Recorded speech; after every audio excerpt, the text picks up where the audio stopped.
안녕하세요. 빌딩은 최수진입니다. 제가 5월 한 달 동안은 매일매일 쇼츠로 인사드렸는데요. 어떻게 하면 조금 더 이해를 쉽게 도와드릴 수 있을까 여러 차례 고민을 하다가 그래도 드디어 30일 챌린지를 마무리 지었습니다. 오늘 이렇게 자리를 마련한 이유는 제가 쇼츠에 담아보고 싶었는데 충분히 설명드리지 못하는 주제들을 롱폼으로 다뤄서 설명드리면 좋을 것 같아서 이렇게 촬영하게 됐고요. 그래서 오늘은 어떤 주제로 인사드리면 좋을까 되게 고민하다가 첫 번째 주제는 젠트리피케이션이라는 주제로 정했는데요. 이걸로 정한 이유는 손님분들이 가장 많이 물어보는 질문 중에 하나예요. 남들이 봐도 핫한 상권에 나도 투입되고 싶은데 그 투입되는 게 정말 맞는 선택일까? 지금 투입돼도 내가 이익을 챙겨서 나올 수 있을까?에 대한 고민들이 결국에 저는 젠트리피케이션이라는 것 때문에 시작된 고민이라고 생각하는데요. 그 주제 오늘 다뤄볼 테니까요. 집중해서 들어주시면 너무 좋을 것 같습니다.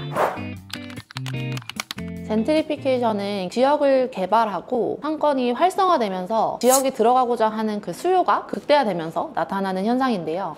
그러니까 수요가 높아지면서 당연히 유동인구도 많아지고 그렇게 되면 자연스럽게 그 지역에 대한 가치가 올라가고 그 가치가 상승하면서 임대료도 자연스럽게 같이 올라가게 됩니다. 결국에는 기존의 임차인들이 그 임대료를 감당하지 못하게 되는 건데요. 임대료를 감당하지 못하게 되면 자연스럽게 공실률도 높아지고 공실률이 높아질수록 그 지역을 찾게 되는 발길도 점점 더 끊기는 거라고 생각하시면 좋을 것 같아요. 첫 번째로 저희가 젠트리피케이션을 가장 쉽게 설명드릴 수 있는 예로는 신사동 가로수길이 있는데요. 신사동 가로수길에 한 6, 7년, 5년 정도만 생각하더라도 상권 분위기가 굉장히 활발했어요. 그 신사동 가로수길에 지금 한번 가보시면 공실률도 굉장히 높고 유동인구도 사실 거의 없어요. 근데 그렇게 된 데에는 임대료가 큰 폭으로 한번 상승된 사건이 있었는데요. 바로 애플이 신사동 가로수길에 입점하게 되면서 젠트리피케이션이 본격적으로 시작됐었던 게 아닌가라는 생각입니다. 임대료를 굉장히 높은 수준으로 들어왔다 보니까 이제 그 옆에 다른 건물주들도 이제 기대 심리가 굉장히 높아졌었던 것 같아요. 내 건물도 애플만큼 맞출 수 있다는 그 기대 심리 때문에 자연스럽게 임대료가 같이 상승한 케이스인데요. 이게 현재 젠트리피케이션을 사실 가장 적나라하게 맞은 가로수길의 상황이다라고 이해해 주시면 좋을 것 같습니다.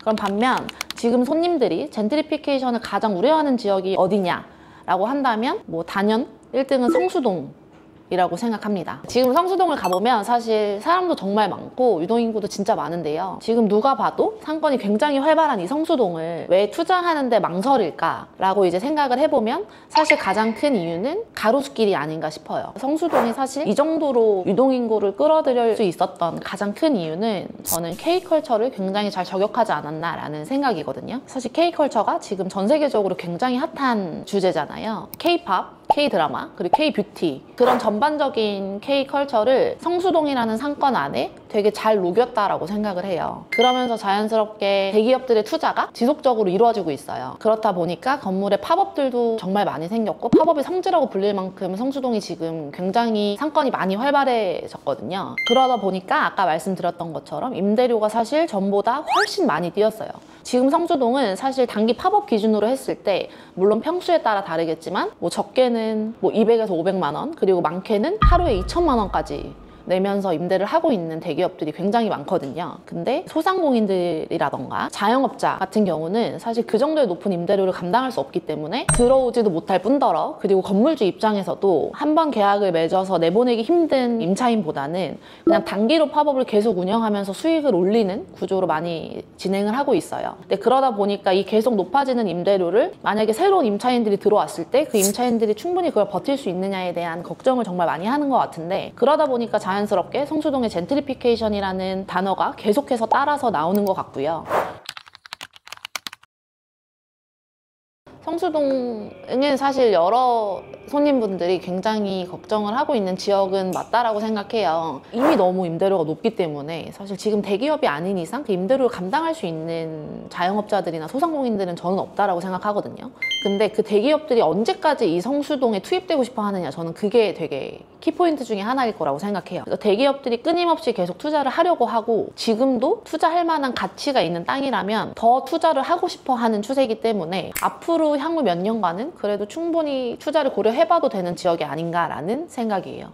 성수동은 사실 전략 정비구역으로 지금 한 약 9,500세대 정도가 또 추가로 투입이 될 계획을 서울시에서 가지고 있고, 그렇게 되면 그 거주 인원이 많아지기 때문에 주거도 굉장히 탄탄한 지역 중에 하나로 거듭날 거라고 생각하거든요. 그러니까 결국에 젠트리피케이션은 이 상권에 사람들의 발길이 끊기고 더 이상 투자하지 않게 되고 공실률이 생기면서 상권이 죽는 현상이 되는 건데, 근데 그렇게 되기에 성수동은 사실 갖추고 있는 좋은 요소들이 너무 많아요. 예를 들어 도로가 너무 좋고, 그리고 평지로 다 걸어 다닐 수 있고, 이제 거기에다가 2호선 라인도 끼고 있고, 그래서 직장인의 유입도 계속 지속적으로 이루어지고 있고, 지식산업센터도 계속 개발되고 있거든요. 그리고 성수동은 사실 서울숲도 끼고 있기 때문에 성수동 안에서 굉장히 다양한 문화를 즐길 수 있다고 생각하거든요. 근데 이런 게 한순간에 발길이 끊긴다라고 보기에는 저는 아직 조금 더 가능성이 열려있지 않나라는 생각을 가지고 있고요. 시기만 잘 탄다면 충분히 성수동도 아직 투자의 기회가 열려있다라고 생각합니다. 그래서 가로수길도 사실 젠트리피케이션의 피해를 보기도 받고 성수동도 우려하는 지역 중에 하나긴 하지만, 결국 젠트리피케이션을 우려할 수밖에 없었던 건 그 상권들이 가지고 있었던 좋은 점, 그리고 좋은 입지라고 생각을 하거든요. 지금 이 성수동이 수용하고 있는 이런 유동인구들, 그리고 성수동만의 특색으로 인해서 유입되는 이런 외국인들이 성수동이 아닌 다른 지역으로 볼거리가 지금 받쳐주는 데가 사실 많이 없어요. 그래서 저는 사실 젠트리피케이션이 우려된다고 해서 그 지역을 무조건적으로 피하는 건 오히려 좋은 기회를 놓칠 수도 있다고 생각을 하기 때문에, 사실 그 상권이 갖고 있는 장점도 저는 충분히 봐야 한다라고 생각하고요. 결국에는 리스크로만 볼 게 아니라 그걸 우려해야 되는 지역이라면 투자의 기회가 될 수도 있다. 그리고 무조건적으로 피하는 것보단 그 흐름을 잘 타고 타이밍을 잘 잡아서 투입되는 것도 되게 좋은 투자 전략 중에 하나라고 생각합니다. 그럼 사실 포스트 성수동은 어디일까? 그거 되게 궁금해 하실 거라고 생각해요. 포스트 성수동이 될 만한 좋은 입지를 갖추고 있는 지역은 어딘지, 그런 것도 저희 한번 같이 다뤄보면 너무 좋을 것 같아서요. 다음 시간엔 입지를 분석하는 방법으로 찾아뵙겠습니다. 이 정보가 도움되셨다면 구독 그리고 좋아요 한 번씩 눌러주시고 다음 시간에 찾아뵙겠습니다. 지금까지 빌딩은 최수진이었습니다. 감사합니다.